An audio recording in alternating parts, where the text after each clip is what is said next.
In this bulletin, preparations for grocery assistance. Police to monitor movement in informal settlements. And government schemes assists needy Fijians. From the studios of FBC Suva, Atera Lendua. The government will roll out $90 grocery payments to Fijians living in containment areas from tomorrow. Minister for Economy Aya Said Kayum says those eligible include families in the Nandi and Notoka containment areas as well as those in the Suva-Nosori corridor. Said Kayum says those who qualify include people who don't get unemployment benefits, those who can't go to work because the business is closed, and people who don't have a Fiji National Provident Fund account. All logistics, including taxing platforms, will be sorted today before the funds are dispersed from tomorrow.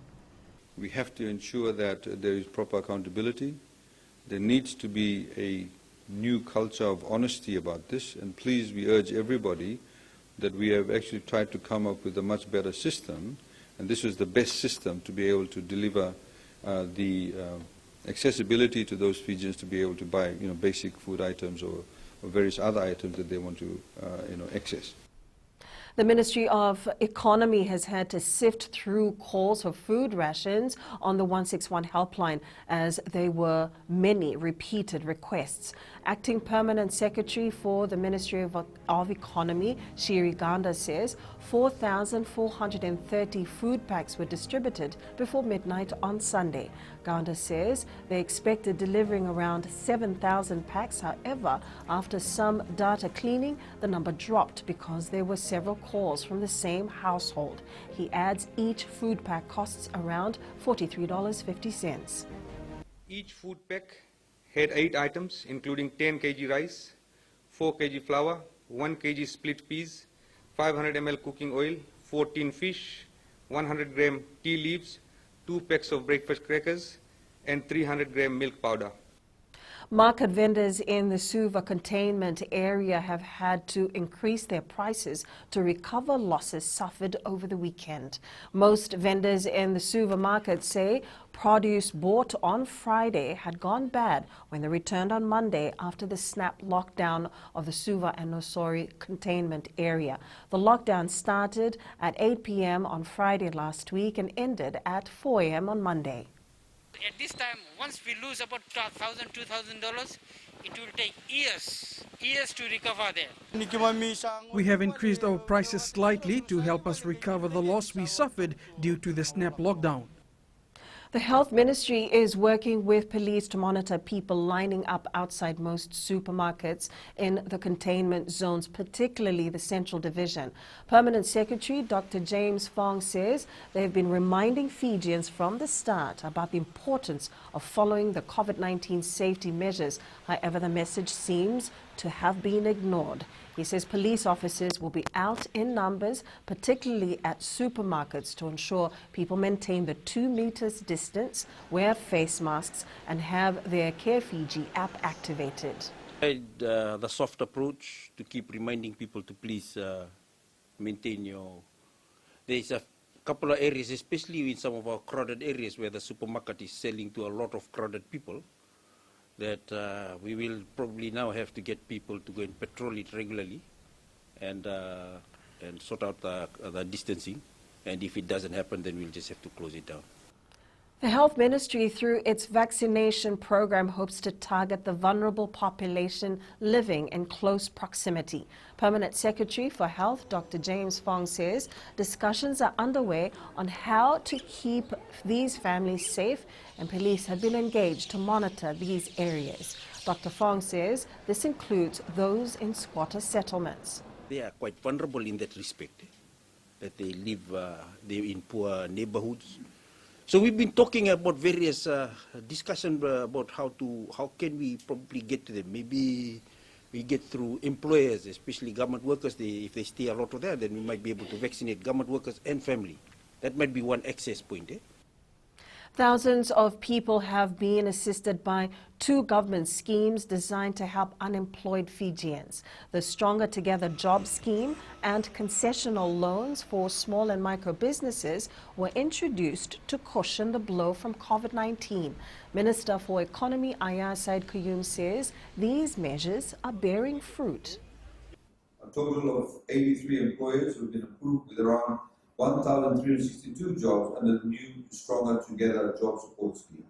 And over $30 million was disbursed to around 6,100 MSMEs in the agriculture, wholesale and retail, food and hospitality, transportation, manufacturing and other service-driven sectors under this concessional loan facility. The Fiji Roads Authority has deferred projects delivery and will only be responding to areas that require immediate attention. Acting Chief Executive Kamal Prasad says their manpower capacity has been challenged given the current public health measures. We have slowed down everything in terms of project delivery because the contractors, their men are in the containment zones. Australian Prime Minister Scott Morrison has defended the country's decision to ban travellers from COVID-stricken India. Australians are among other countries imposing the ban as India is struggling to contain the virus. Up ahead, lockdown plan for Blues and by challenged players.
A Super Rugby title will help Chiefs star Anton Leonard-Brown to prove that his risky move away from Christchurch has paid off. The former Christchurch Boys star can't wait to take on the Crusaders, a team he idolized before a former All Blacks coach met him after a school game.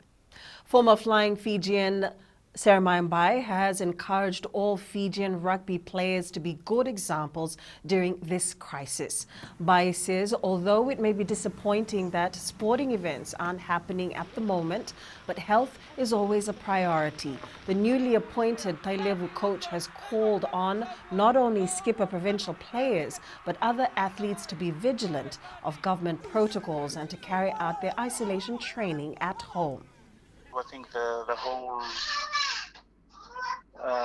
rugby players around Fiji is just to keep safe and follow the instruction of the government has put in place. And I think once we hold hand in hand, and then we got a responsibility to do as a rugby nation, and hopefully we can overcome this thing in sooner. Getting players back to competition mode is the first thing Lotoka football coach Imdad Ali will do when things normalize. For now, the players are training individually in line with the COVID-19 restrictions in place. Ali says it is a reality that some players will abandon the program, and getting them back on track tops the list when sporting events are given the green light. So the very first thing that I probably will have to do is to get them into a no-game situation. let them play a few matches, like warm-up matches or whatever we can, get as soon as possible, so that, the new players that have come in will be able to gel with the old ones, or the ones that I had before.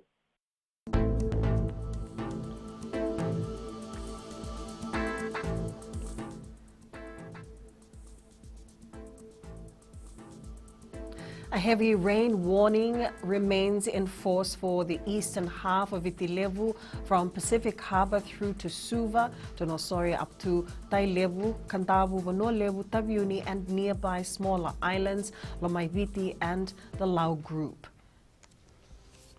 That's your FBC News now. Join us again for our 1-hour major bulletin at 7 p.m. And be sure to download the FBC app to access the latest in news and sports and live radio broadcasts from any of our 6 FBC radio stations. Stay safe and good afternoon.